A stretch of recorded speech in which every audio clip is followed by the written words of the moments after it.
Thanks, everyone. I'm going to be wrestling with my internal monologue that's telling me not to do any beatbox, so hopefully none will come out. Oh, come on. So yeah, I'm going to talk about satellite navigation for autonomy. We've had a lot of discussions about other sensors and GPS, GNSS, satellite navigation. We all know that it has problems, but I'm going to talk about the benefits and how we're trying to address some of the problems that we can have with it. So, satellite navigation tries to answer the problem of where, particularly for autonomous vehicles. But where relative to what? Often you need a map or you need some other reference. Do you want to know where you are relative to landmarks, to the lanes of the road, or do you want to know where you are to other platforms and users? Now, what GNSS gives you is an all-weather absolute reference. It's a globally known position that you can use to communicate your position between vehicles and communicate your position with respect to a map, so you can locate yourself relative to that. So it does a very good job of answering where, but it also does a very good job of answering when. If you want to synchronize data for collaborative navigation or sharing information, you really need to know when the information is valid for, because knowing where you were 2 seconds ago doesn't really matter in high velocity autonomous vehicles. Brief overview of GNSS technology. Lots of satellites up in the sky. They send effectively a timing signal down to a receiver, in this case a truck. Lots of constellations out there, Chinese, Russian, American, and European.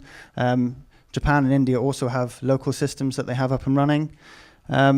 If you have a reference station with either a known location or the ability to share its information, then you can provide assistance, and compared to the 5-10 meters you get with a mobile phone, you can get down to around 2 centimeters accuracy, providing there's good conditions.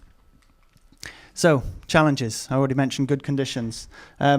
Satellites transmit at roughly 20 watts, so if you imagine a 20-watt light bulb up in space, you're trying to see that down on Earth. It's about 21,000 kilometers between the satellite and us. It's a pretty low signal strength when it gets to us. Buildings are very good blockers. People are very good blockers. Foliage is very good blockers. So you need good conditions to have good signals. The reference networks as well. There are many reference networks globally installed, but if you're not covered by a reference network, you can't make use of the assistance. You can't get down to the kind of accuracy that we need. Robustness as well. I already mentioned blockages from buildings, but there are many unmodeled errors, ionospheric scintillation, reflection, multipath that cause problems for performance. And then there's jamming, and jamming is where the noise floor is raised to the point that you can't track the signals, and there's spoofing. Spoofing is when someone mimics the signals and tries to convince your truck, car, boat, plane that you're in a different place. Classic case happened, a US Navy ship went into Chinese water because they believed China had spoofed the US Navy's secure GPS. Ongoing efforts in the region, specifically the region of GNSS, but also in Sweden. This group of companies and institutes are funded by the EU. As you can see Scania there. This project is going to take a truck and allow it to make intelligent decisions when there is a on-road for a motorway. Specifically, when the on-road requires a car behind, or requires the truck to anticipate what the car behind is going to do in order to let another vehicle on. It sounds relatively trivial for humans. We change lanes and we pull out, but for self-driving trucks, anticipating what a car behind you is going to do is very difficult. And so that's why we've taken this challenge as a specific challenge for this project. You can see here the small blue box, that's an RSU, a roadside unit. We also mentioned if infrastructure is going to help with autonomous vehicles and their decision making, this RSU is one element that we will have for this project that not only shares GPS information or GNSS information, it also shares radar and other images. So the group of companies here are all Sweden-based, and this group of companies are also working on a project called NPAD, that's Network Positioning for Autonomous Driving.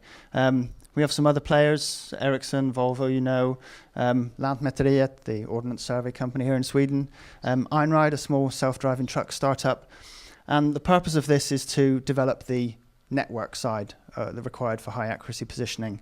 The network side is pretty much going to be a 3GPP mobile standard. So in all the mobile networks, we expect the kind of information to be available so that the 2 centimeters I mentioned earlier is going to be available not only nationally, but European-wide and internationally, globally, hopefully. Last little pitch. If you're interested in this, there's a conference in Gothenburg in the middle of May. Please go there. There's a whole section on autonomous driving from everyone from Ericsson to Scania to Volvo AB. Be interesting subject for those interested in autonomy. And that's everything for me. Any questions? Oh, no questions.